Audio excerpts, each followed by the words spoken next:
Assalamualaikum warahmatullahi wabarakatuh. Halo teman-teman semua. Perkenalkan, nama saya Dewi Sinta Rahayu dari Program Studi Pendidikan Biologi Universitas Lampung. Teman-teman semua, gimana kabarnya hari ini? Masih tetap semangat kan buat belajar? Walaupun di tengah pandemi seperti ini, kita harus semangat ya. Nah, pada kesempatan kali ini kita akan membahas tentang sel. Jadi, apa aja yang mau kita bahas? Yang pertama, yaitu pengertian sel. Yang kedua, struktur dan fungsi sel. Dan yang ketiga, perbedaan antara sel hewan dengan sel tumbuhan. Langsung saja kita masuk ke materi yang pertama, yaitu pengertian sel. Kira-kira teman-teman semua tahu nggak sih apa itu sel? Sel merupakan unit struktural dan fungsional penyusun makhluk hidup. Sel pertama kali ditemukan oleh Robert Hooke pada tahun 1665. Saat itu, ia mengamati sayatan gabus pada dinding sel tumbuhan. Nah, dia menemukan adanya ruang kecil kosong, kemudian ia namakan sebagai sel. Seiring berjalannya waktu, ilmuwan-ilmuwan di seluruh dunia berlomba-lomba untuk mengamati sel, sehingga dapat disimpulkan bahwa yang pertama, makhluk hidup terdiri atas sel-sel. Yang kedua, yaitu sel merupakan unit struktural penyusun tubuh makhluk hidup. Yang ketiga, yaitu sel merupakan unit fungsional karena dapat melaksanakan fungsi kehidupan.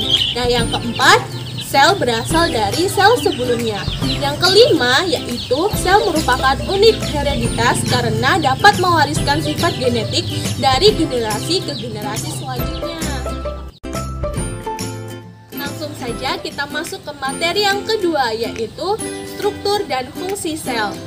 Sel memiliki organel-organel yang berbeda bentuk, ukuran, fungsi, serta strukturnya. Langsung saja kita masuk ke organel yang pertama, yaitu membran sel. Membran sel merupakan lapisan tipis yang membatasi antara isi sel dengan lingkungan sekitarnya. Membran sel bersifat semi-permeable atau selektif permeable. Nah, membran sel ini terdiri dari lipid, karbohidrat, dan lemak. Membran sel berfungsi sebagai yang pertama, mengontrol keluar masuknya zat, yang kedua sebagai pelindung, dan yang ketiga sebagai reseptor atau penerima rangsangan dari luar sel. Kemudian organel yang kedua, yaitu nukleus. Nukleus merupakan bagian paling penting dalam sel. Nukleus memiliki dua membran ganda, yaitu membran luar dan membran dalam. Kemudian di dalam nukleus terdapat nukleolus, nukleoplasma, dan materi genetik berupa benang-benang kromatin. Fungsi nukleus yaitu yang pertama, mengontrol sintesis protein dengan cara menyintesis mRNA dengan perintah DNA. Yang kedua, mengontrol metabolisme sel. Dan yang ketiga, sebagai tempat penyimpanan informasi berupa DNA. Yang keempat, yaitu sebagai tempat replikasi DNA. Organel sel yang ketiga yaitu sitoplasma. Sitoplasma merupakan cairan sel yang terletak di dalam sel, di luar inti sel, dan di organel sel. Sitoplasma berfungsi sebagai yang pertama, tempat organel sel dan sitoskeleton. Yang kedua, sebagai tempat penyimpanan materi organik. Dan yang ketiga, yaitu sebagai tempat reaksi metabolisme. Organel sel yang keempat yaitu ribosom. Ribosom berbentuk butiran-butiran kecil. Nah, ribosom ini berfungsi sebagai sintesis protein. Organel sel yang kelima yaitu retikulum endoplasma. Retikulum endoplasma merupakan membran berbentuk labirin yang berhubungan langsung dengan selubung inti. Nah, retikulum endoplasma ini terbagi menjadi dua, yaitu retikulum endoplasma halus yang berfungsi sebagai sintesis lemak, dan yang kedua, retikulum endoplasma kasar yang berfungsi sebagai sintesis protein. Organel yang keenam yaitu badan Golgi. Badan Golgi terdiri atas tumpukan membran pipih, sisterna, dan vesikula-vesikula. Badan Golgi berfungsi sebagai sekresi. Organel sel yang ketujuh yaitu mitokondria. Mitokondria berbentuk seperti silinder. Mitokondria ini berperan sebagai respirasi sel atau metabolisme energi di dalam sel yang dapat menghasilkan ATP. Organel sel yang selanjutnya yaitu vakuola.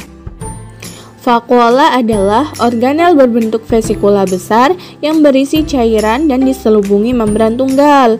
Vakuola terbentuk oleh pelipatan membran sel ke arah dalam.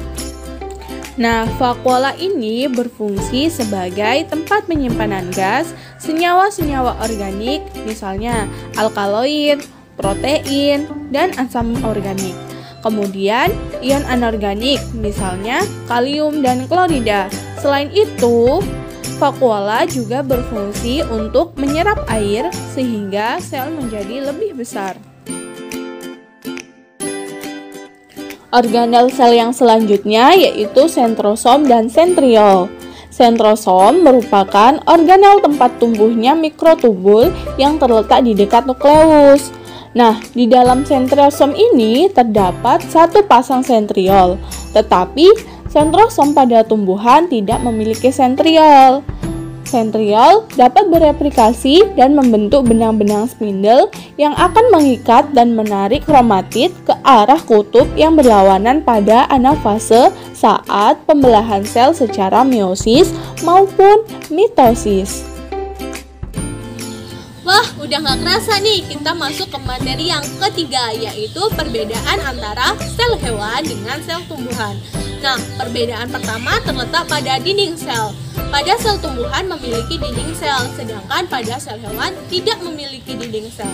Nah, perbedaan yang kedua yaitu pada sel tumbuhan memiliki kloroplas, sedangkan pada sel hewan tidak memiliki kloroplas. Kemudian, vakuola pada sel tumbuhan lebih besar dibanding dengan vakuola sel hewan.